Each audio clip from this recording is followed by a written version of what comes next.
Aristotle said, "We are what we repeatedly do." Excellent, then, is not an act, but a habit. If you've ever had to walk on eggshells around someone because you never knew what to expect, you'll have some idea of the damage that can do to relationships. Your students need to know that you are predictable and consistent so that they can have a positive relationship with you. And it's essential for them to feel safe physically and emotionally if they're going to learn. When I first began teaching, being consistent in managing behaviour was one of my biggest challenges.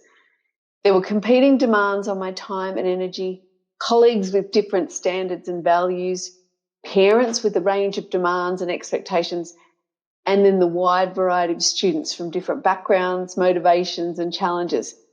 And I wasn't really sure what consistency meant. I know now that consistency does not mean being exactly the same all the time, nor does it mean being a robot and not reacting to circumstances or showing your feelings. But consistency does mean that kids know pretty well what you'll accept and what you won't accept, what kind of behaviour you're okay with and what behaviour you're not okay with. It's extremely important in the classroom, and while it's not necessarily easy to achieve, it's well worth the time and effort to provide a safe environment for your students.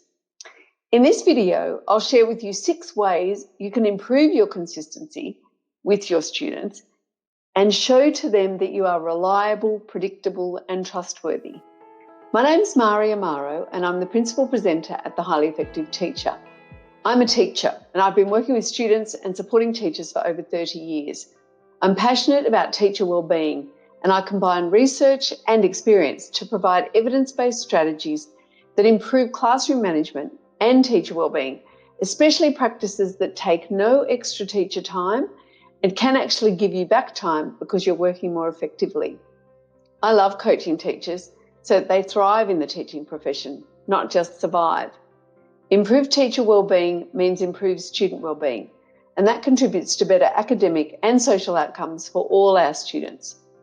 If you'd like to learn more about teacher wellbeing, please subscribe to our channel and ring the bell so that you receive notifications of all our videos. When you subscribe, that helps to support the channel and means that we can keep making these videos and get the information and support out to more teachers. Consistency means that students are fairly certain what they can expect from you. They know, for example, that you will not get angry with them today about something you laughed at yesterday. They know that if you make a mistake or fail to follow through, that you'll apologise and take responsibility for your behaviour. They also know that when they mess up, and they will, you'll treat them with respect, while you still hold them accountable, and that you will help them to learn from their mistakes. Consistency of practice depends on a number of principles that can make the difference to how you feel when you're dealing with student behaviour, and consequently the actions that you take. And it doesn't necessarily mean the same approach for every student. Number 1, be prepared for your lessons. This is the golden rule. If you want students to be engaged, then you need to plan. Many behaviour issues can be avoided with thorough teacher preparation and planning. Off-task student behaviour can often be the result when students are not engaged in meaningful activities or they're left too much to their own devices. And we often mean their mobile device there. Number 2, do what you say you will do. When you follow through with what you say, you build credibility and trust with your students. You give them certainty and assurance that you are reliable and dependable. And you also reinforce appropriate behaviour when you follow through. That consistency will determine the effectiveness of any intervention that you might put in place to change student behaviour. And it's just as important to follow through with positive experiences as well as with consequences. So when you promise students a fun activity or a break from their work, make sure that you give it to them. Be credible and trustworthy. Don't be the teacher who offers a game or an activity to students and then fails to follow through because you run out of time or it's not convenient anymore. Number 3, be proactive rather than reactive. Prevent inappropriate behaviour as much as possible by explicitly teaching and modelling the behaviour you want to see, and provide plenty of opportunities for students to practice.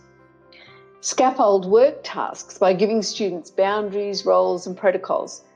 Effective teachers have a plan for what they will do when a student doesn't follow your class rules, because you know it's going to happen.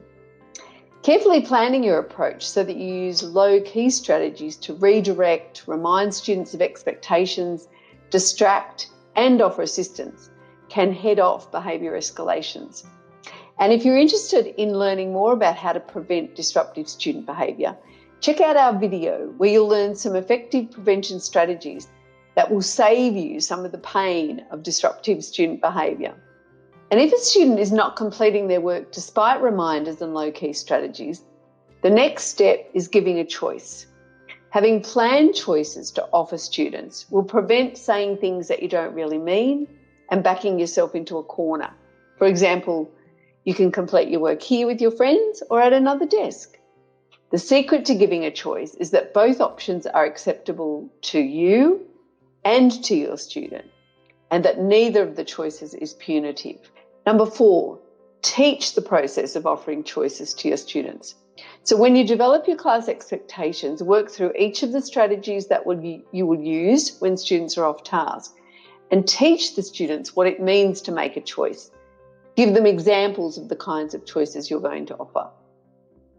And if you're interested in learning evidence-based tips for having a calm, well-organised classroom, check out my book, Habits of Highly Effective Teachers, Behaviour Management Tips That Work.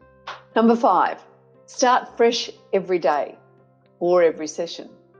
When there have been behaviour issues with a student, the teacher-student relationship may have broken down, and it may be time to press the reset button. Students who don't follow our expectations or who are constantly off task can develop a negative reputation, both with teachers and with other students. Your ability to give students a fresh start will be dependent on what you tell yourself about their behaviour. And it's easier to start afresh when you accept that students are learning how to behave, that they lack skill in behaving appropriately. And they're learning that just the same way they're learning academic content. And this leads into number 6, don't take the behaviour personally. This is a habit of highly effective people, not just teachers, and it's an extremely useful trait that can help you to avoid unnecessary heartache. When you see other people's behaviour or other students' behaviour as a product of what's happening for them, then you can be compassionate and empathetic rather than offended, disrespected or hurt. Ask yourself, what else can this mean when you find yourself on the end of an unpleasant or seemingly disrespectful behaviour?